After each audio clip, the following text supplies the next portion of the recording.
Assalamu alaikum. Donc avec vous, Madame Derka Yurkia, je vais vous présenter aujourd'hui un modèle, bien le concept de modélisation dans la discipline programmation par contrainte. Donc on va voir le modèle CSP, ou bien en anglais, c'est-à-dire les acronymes ici, le C, le S et le P, Constant Satisfaction Problem, ou problème de satisfaction de contrainte. Donc déjà, on peut remarquer que dans son nom, on voit les concepts de ce modèle. Bien.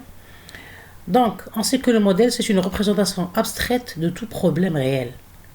Donc, en technologie, d'une façon globale, et spécifiquement en informatique, la modélisation est un comportement très sain et correct avant la résolution de tout problème. Donc, pour pouvoir résoudre un problème, il vaut mieux le modéliser pour, premièrement, le capter et éclaircir les différents points du problème. Donc, le modèle CSP est un modèle, premièrement, il est formel, c'est-à-dire c'est un modèle purement mathématique. Ces concepts sont purement mathématiques. Et ce modèle, il fait l'objet de recherches intenses, à la fois en IA, l'intelligence artificielle, et en recherche opérationnelle, qui sont des disciplines de l'informatique appliquées spécifiquement. Donc, ils sont notamment au cœur de la programmation par contrainte, qui est un domaine fournissant des langages de modélisation de problèmes et des outils informatiques pour résoudre ces modèles. Donc, on va apprendre ce modèle-là et comment le résoudre, c'est-à-dire quelles sont les techniques pour sa résolution. Donc, pour apprendre un modèle, il faut savoir ses concepts, c'est-à-dire quels sont les constituants de ce modèle. Donc, les concepts du CSP sont de nombre 3. Il y a premièrement les variables de décision qui sont les inconnus, c'est-à-dire les XI, si on puisse dire. Les domaines des variables ou bien les types des variables, parce que selon le domaine des variables, qu'on peut dire quel est le type de la contrainte ou bien du CSP. Donc, si le domaine est fini, le CSP est de domaine fini. Si le domaine est infini, le CSP est continu. Troisième concept, c'est les contraintes. Ce sont des relations entre les variables, c'est-à-dire selon les conditions ou bien les lois que porte le problème. De façon plus formelle, les concepts du CSP sont un ensemble XI, donc I allant de 1 jusqu'à N, qui est l'ensemble des variables de décision du problème. Donc N, c'est un nombre discret qui appartient à l'ensemble des entiers naturels selon le nombre de variables présentes dans le problème. D est la fonction qui est associée à chaque variable XI son domaine de définition, si on puisse dire.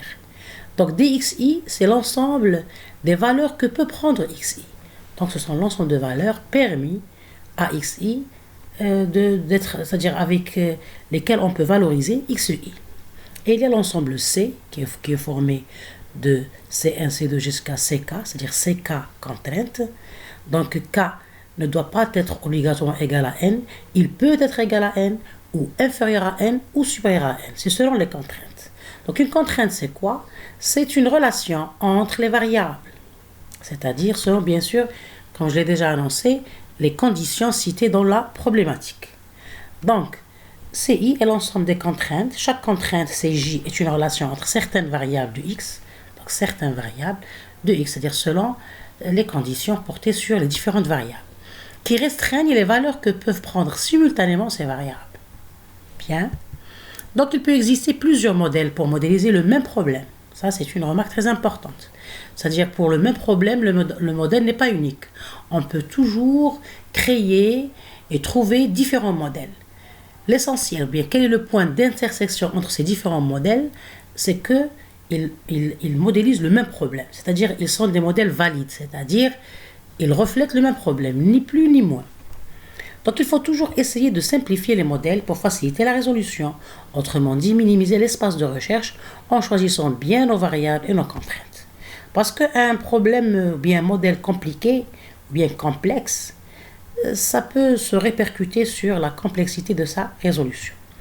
Donc, une remarque, le nombre de points de l'espace de recherche est l'intersection de tous les espaces de chaque contrainte du CSP. On va comprendre cela Donc, je vais définir que veut dire l'espace de recherche d'un CSP par le fait que le principe général de résolution d'un CSP, c'est de chercher des points solutions dans un espace de recherche. Comment? Je vais l'expliquer. Donc, en effet, l'espace de recherche d'un CSP qui est formé de 3 concepts, X, l'ensemble des variables, D, les domaines de chaque variable, et C, les contraintes qui lient les variables, comporte N variables, donc de 1 jusqu'à N. Donc, E, citant E, l'ensemble de toutes, c'est-à-dire des variables, c'est-à-dire des valeurs que peut prendre chaque variable dans son domaine. Bon, le nombre d'éléments de cet espace de recherche est défini par le cardinal de E, c'est-à-dire le nombre de points. Donc, si on dit un espace de recherche géométriquement, c'est des points. Donc, l'ensemble des points général de ce E, qui est l'espace de recherche du CSP, c'est-à-dire de notre modèle global, c'est l'intersection, ou bien c'est la multiplication, l'intersection sur le plan, c'est-à-dire algébrique. Ici, le cardinal, c'est la multiplication du cardinal de chaque domaine de définition de la variable. Donc, c'est dx1 fois dx2 jusqu'à dxn. Bien sûr, E, c'est-à-dire ce symbolisme de 2 barres, c'est le cardinal, c'est-à-dire le nombre de l'espace de recherche. Donc, de sorte que si, par exemple, on a le dxi égale à k, c'est-à-dire le nombre des points de chaque domaine et il est le même, donc automatiquement, c'est-à-dire ici c'est k fois k n fois, parce qu'on a n variables, donc c'est k à la puissance n. Bien. On va voir un exemple pour mieux comprendre. Donc avant cela, je vais parler du principe de résolution d'un CSP. Donc en général, résoudre un CSP sur les domaines finis, donc on va prendre un exemple du CSP sur des domaines finis, c'est-à-dire on va considérer dans le cas où les domaines des variables, c'est des domaines finis, d'accord? Donc consiste à énumérer, donc ce principe c'est quoi? Il consiste à énumérer toutes les affectations totales possibles jusqu'à en trouver une qui satisfasse toutes les contraintes. Comment? Premièrement, définissons une affectation. On a l'affectation, c'est-à-dire le fait d'affecter à chaque variable xi, de l'ensemble des variables, une valeur de son domaine. Bien. Donc, on a l'affectation partielle. Consistance, ça veut dire si on prend une valeur du domaine et on l'affecte à x, si on la remplace dans la contrainte, elle est satisfaite. Donc, on dit affectation partielle consistante. Elle peut, c'est-à-dire satisfaire quelques contraintes, pas toutes. Ou bien elle peut c'est-à-dire contenir c'est-à-dire un nombre de variables inférieur au nombre total. Il y a l'affectation totale consistante. C'est une affectation qui comporte toutes les variables de a jusqu'à n et elle satisfait toutes les contraintes. Donc, c'est la définition d'une solution. Une solution est une affectation totale consistante, c'est-à-dire si on affecte à chaque variable une valeur de son domaine de manière à satisfaire toutes les contraintes. Donc, le but, le principe général, c'est ça. C'est trouver des solutions, c'est-à-dire des affectations totales consistantes c'est-à-dire c'est des affectations des variables à des valeurs de leur domaine, de telle façon que toutes les contraintes sont satisfaites. Donc, comment résoudre cela? C'est trouver, ou bien comment,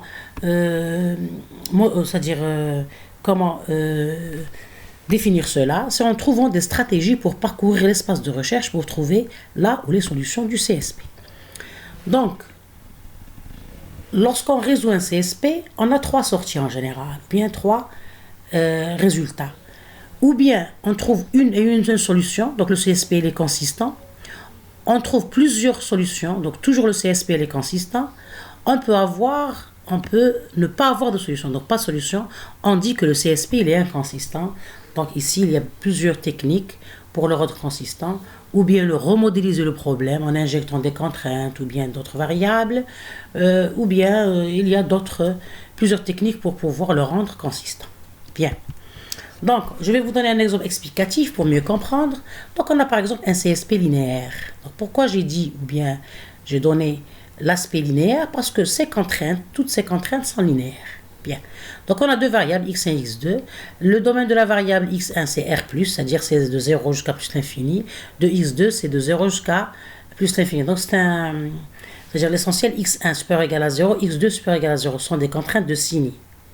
Et on a 2 contraintes, 3x1 plus 4x2 doit être inférieur ou égal à 160, et 6x1 plus 3x2 doit être inférieur ou égal à 180. Donc, on voit qu'une contrainte, c'est une relation entre les variables. Donc, ici, on a une relation d'addition et ici de multiplication, et on a une certaine infériorité dans les deux contraintes. Bien. Donc, j'ai fait le dessin de ce CSP, c'est-à-dire l'espace de recherche, ou bien la représentation